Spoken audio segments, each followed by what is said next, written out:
Welcome to the channel Flying Meditator. Today in this episode of Yoga Vasishtha, we are going to ponder a question that is there any desire or ego in a liberated sage? So let's fasten our seatbelts and get ready to fly. Shri Gurubhyo Namaha Harihi Om.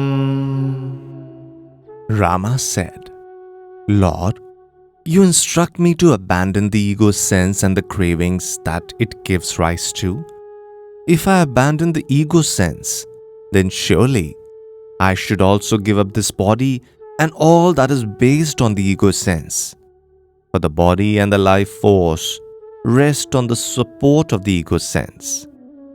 When the root or the ego sense is cut, then the tree, that is a body, etc., will fall too. How is it possible for me to abandon the ego sense and yet live? Vasishtha replied, Rama, the abandonment of all notions, conditioning, and conceptualization is said to be of two kinds. One is based on knowledge or direct realization, and the other is based on contemplation. I shall describe them to you in detail. One should become aware of one's deluded notion, in which one thinks, I belong to these objects of the world and my life depends upon them. I cannot live without them, and they cannot exist without me either. Then, by profound inquiry, one contemplates, I do not belong to these objects, nor do these objects belong to me. Thus, abandoning the ego sense through intense contemplation, one should playfully engage oneself in the actions that happen naturally, but with the heart and mind ever cool and tranquil. Such an abandonment of the ego sense and the conditioning is known as contemplative egolessness.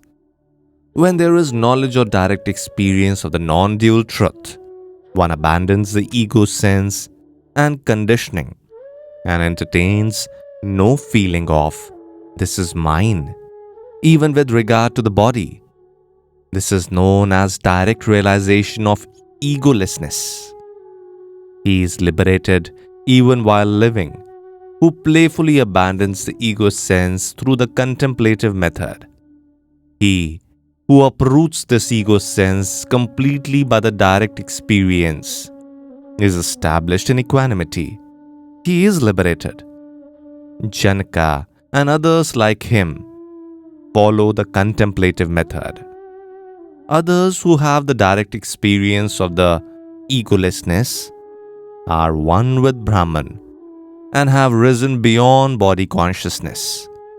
However, both of them are liberated and both have become one with Brahman.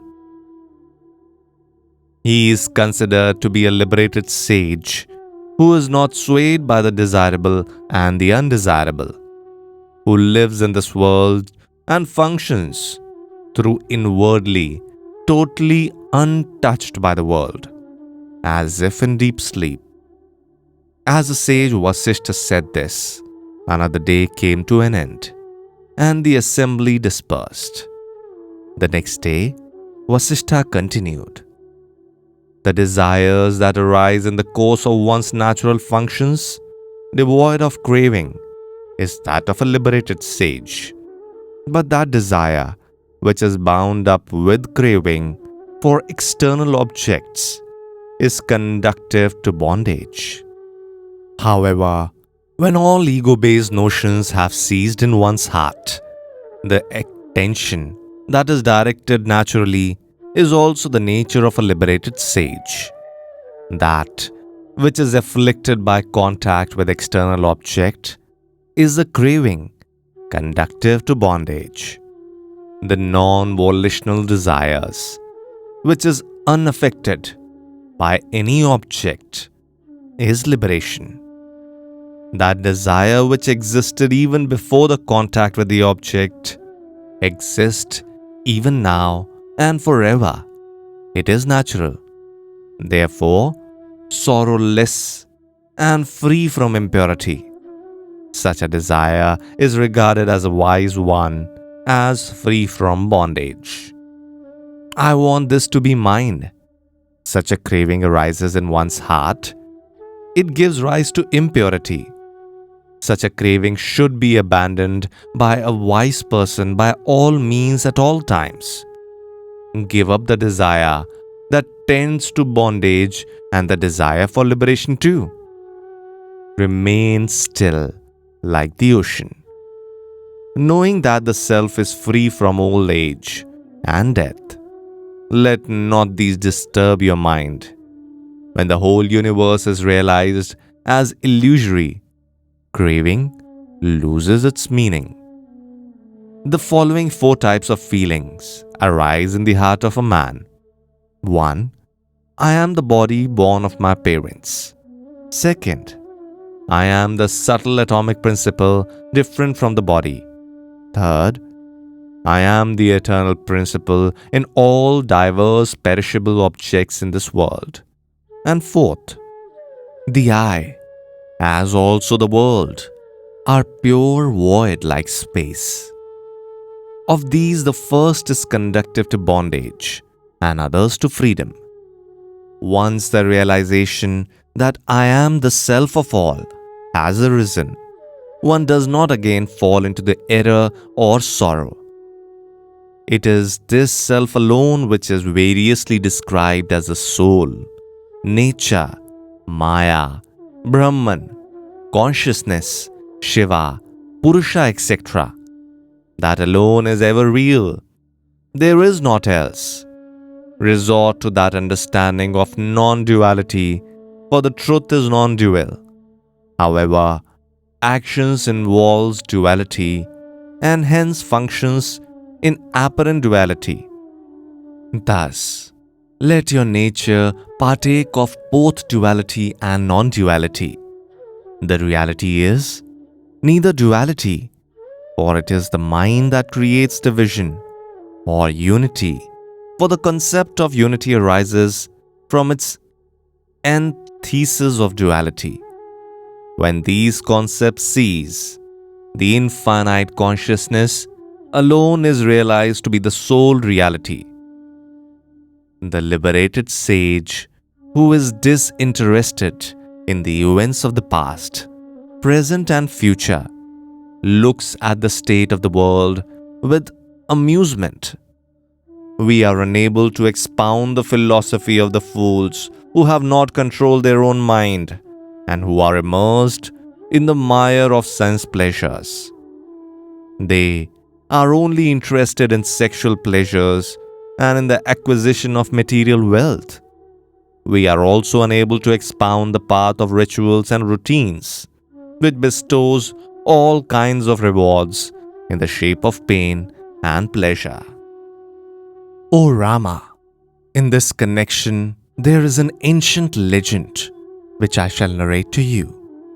In the continent known as Jambu Dvipa, on the bank of river Vyomaganga, there lived a holy man named Dirghatapa, who had 2 sons named Punya and Pavana.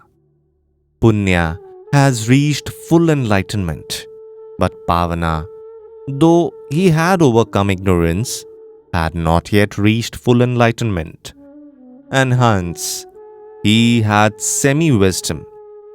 With the inexorable passage of invisible and intangible time, the sage Dirghatapa abandoned the body and reached the state of utter purity.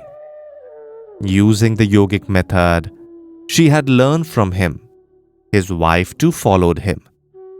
At this sudden departure of the parents, Pavana was sunk in grief and wailed aloud inconsolably. Punya, on the other hand, performed the funeral ceremonies, but remained unmoved. He approached his grieving brother Pavana. Punya said, "Brother, why do you bring this dreadful sorrow upon yourself? The blindness of ignorance alone is the cause of this torrential downpour of tears from your eyes. Our father has departed from here, along with our mother, to that state of liberation or the highest state, which is natural to all beings, and is the very being of those who have overcome the self. You have ignorantly bound yourself to the notions of father and mother, and yet you grieve for those who are liberated from such ignorance. Brother, inquire within yourself. This body is inert and is composed of blood, flesh, bone, etc. What is the I in it? If you thus inquire into the truth, you will realize that there is nothing there which is you, nor anything which is I. What is called punya or pavana is but a false notion. However, if you still think I am, then in the past incarnations, you had many relatives. Why do you not grieve for their death? How many swan relatives when you were a swan? Many tree relatives when you were a tree? Many lion relatives when you were a lion? Many fish relatives when you were a fish? Why do you not weep for them? You were a prince, you were a donkey, you were a peepal tree, and then a banyan tree. You were a Brahman. You were a fly and also a mosquito. You were an ant. You were a scorpion for half a year. You were a bear, and now you are my brother. In these many other embodiments, you have taken birth again and again countless times. Even so, I have had many, many embodiments. I see them all, and your embodiments too, through my subtle intelligence which is pure and clear-visioned. I was a bird, a crane, a frog, a tree, a camel, a king, a tiger, and now I am your elder brother. In all these embodiments there were countless relatives. Whom shall I mourn? Considering this, I do not grieve. Abandon the notion of the world which arises in your mind as the I. You have no unhappiness, no birth, no father, no mother. You are the self, not else. The sages perceive the middle path. They see what is at this moment. They are at peace. They are established in witness consciousness. Thus instructed by the brother, Pavana was awakened. Both of them remained as enlightened beings, endowed with wisdom and direct realization. With this, we finish today's chapter. See you again.